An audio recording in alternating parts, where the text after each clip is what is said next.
विमल कौशिक भी हमारे साथ मौजूद हैं और मालवीय नगर उसी घटना स्थल से विमल हमारे साथ मौजूद है। विमल, आज 2 दिन हो गए, एफआईआर दर्ज हो गई, लवकेश बजाज को 4 दिन की पुलिस रिमांड पर ले लिया गया, उच्च स्तरीय कमेटी बना दी गई, आज दिल्ली सरकार एक हाई लेवल मीटिंग करने वाली है। ग्राउंड लेवल पर आप क्या देख रहे हैं? कोई ऐसी तब्दीली जो कि लगे कि भाई अब कोई हादसों का इंतजार नहीं करना होगा? देखिए, ऐसा फिलहाल ना तो कुछ लग रहा है और ना आने वाले दिनों में ऐसी कोई सूरत नज़र आ रही है, क्योंकि जिस तरीके से, जिस बेतरतीब तरीके से पूरी दिल्ली में ही कंस्ट्रक्शन किया गया है या अभी भी किया जा रहा है, वो साफ तौर पर बताने के लिए काफ़ी है कि एक के बाद एक ऐसे हादसे होते रहेंगे और हर बार जांच के नाम पर, कमेटी बनाने के नाम पर महज खाना पूर्ति होती रहेगी।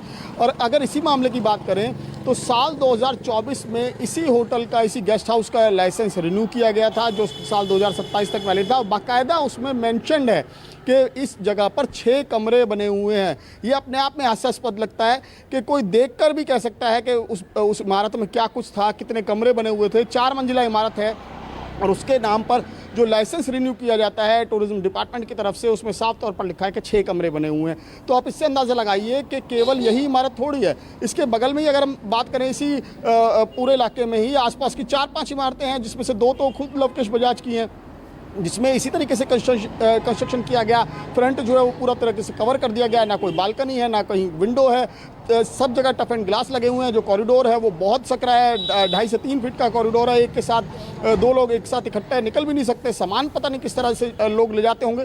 तो ज़ाहिर तौर पर केवल ये कहें कि सिर्फ मुनाफे के लिए बनाए गए हैं, इनको कोई परवाह नहीं है किसी की कि कोई लोग जो हैं इसमें रह रहे हैं, उनका अगर कोई हादसा होता है तो कैसे वहाँ से सेव होगा, कैसे लोग बचेंगे। तो फिलहाल और ये एक इलाका नहीं है, अगर बात करें चाहे करोल बाग हो, पहाड़गंज हो, वहाँ भी होटलों की भरमार है, वहाँ पर भी ऐसे कई सारे होटल मिल जाएंगे। और एक अगर बात करें, रिपोर्ट बहुत पहले आई थी जिसमें बाकायदा ये फायर डिपार्टमेंट ने खुद माना था कि कई दिल्ली के कई बड़े हॉस्पिटल्स हैं जहाँ पर एनओसी नहीं थी। तो जब अस्पतालों का ये हाल है तो बाकी इमारतों की तो क्या ही कहा जाए। और जहाँ तक बात है, इस पूरे मामले में लगातार जो अब पुलिस की इन्वेस्टिगेशन लगातार चल रही है, और इस मामले में एक और खुलासा हुआ है कि जो आरोपी है लवकेश बजाज, जो फिलहाल पुलिस की रिमांड पर है, वो पहले से इस तरह की प्रवृत्ति में रहा। उसके खिलाफ पहले भी फ्रॉड का केस दर्ज हुआ है, जिसमें बाकायदा एक बांग्लादेश शायर परिवार को ना सिर्फ उसने अपना पता मुहैया कराया, बल्कि उनका फेक इंडियन पासपोर्ट जो है वो जारी करने के लिए उसने फर्जी डॉक्यूमेंट्स भी तैयार किए, बाकायदा अपना एड्रेस दिया, जिसके बाद उनका फर्जी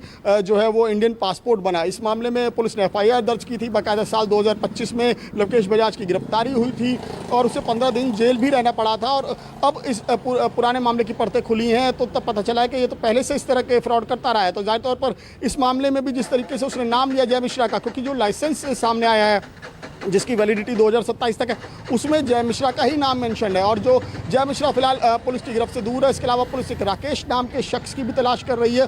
जो राकेश जो है उस होटल का मैनेजर था, और अन्य होटल का जो स्टाफ है, 1-2 लोग पुलिस के पास है भी डिटेन है, जिनसे पूछताछ की जा रही है कि आखिरकार होटल में किस तरीके से निर्माण कब किया गया, कितने साल पहले बनाया गया और किस तरह की गतिविधि रहती थी रेस्टोरेंट में, क्योंकि किचन नीचे की तरफ थी और उसके बाद पूरा बेसमेंट में जो लोग रहते थे, कमरे जहाँ पर बने हुए थे, कितने कमरे थे। तो ये तमाम चीज़ों की इन्वेस्टिगेशन फिलहाल पुलिस के साथ साथ जो अन्य विभाग हैं, चाहे फॉरेंसिक डिपार्टमेंट हो, चाहे एमसीडी हो, चाहे जो फायर डिपार्टमेंट हो, तमाम डिपार्टमेंट अपनी तरफ से जांच कर रहे हैं। लेकिन सवाल यही है कि जांच हो भी जाएगी, जांच रिपोर्ट आ भी जाएगी, लेकिन नतीजा क्या होगा? क्योंकि केवल यही इलाका नहीं है, ऐसे बहुत सारी इमारतें अभी भी दिल्ली में होंगी, चाहे हम सेंट्रल दिल्ली ले लें, चाहे साउथ दिल्ली ले लें, चाहे ईस्ट दिल्ली ले लें, चाहे नॉर्थ दिल्ली ले लें, कहीं पर भी आप चले जाइए।